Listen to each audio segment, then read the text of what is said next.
नमस्ते friends. Lizard को हम मिनी एस्ट्रोलॉजर बोलते हैं। वो किस लिए वो मैं आपसे आज शेयर करूँगी।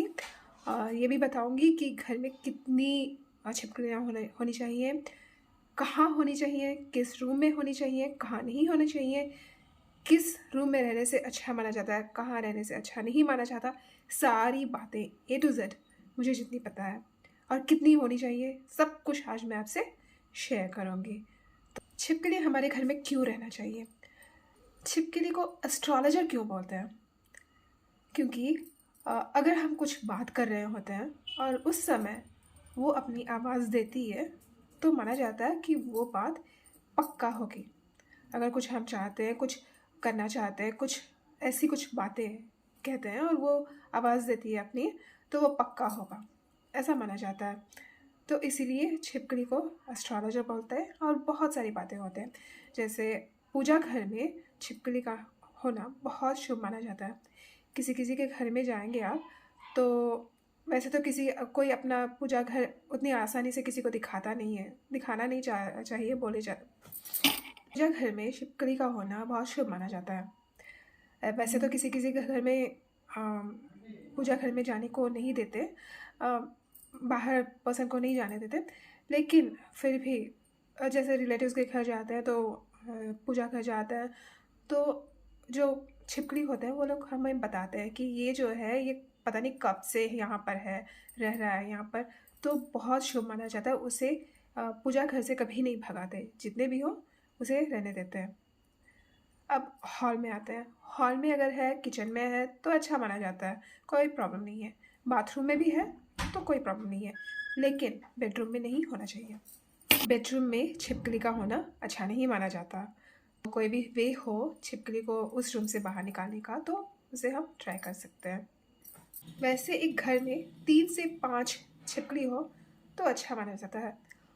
बहुत ज़्यादा छिपकली का होना भी उतना ज़रूरी नहीं है। कोई कोई डरते हैं, बोलते हैं अगर छिपकली सिर पे गिर गया तो अशुभ होता है। तो ऐसे डरने की कोई ज़रूरत नहीं है।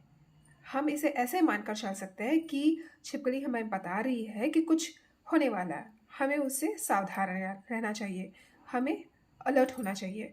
तो वो एक संकेत है, तो इसे भी हम अच्छा ही ले सकते हैं। छिपकली को हमें नहीं मारना चाहिए।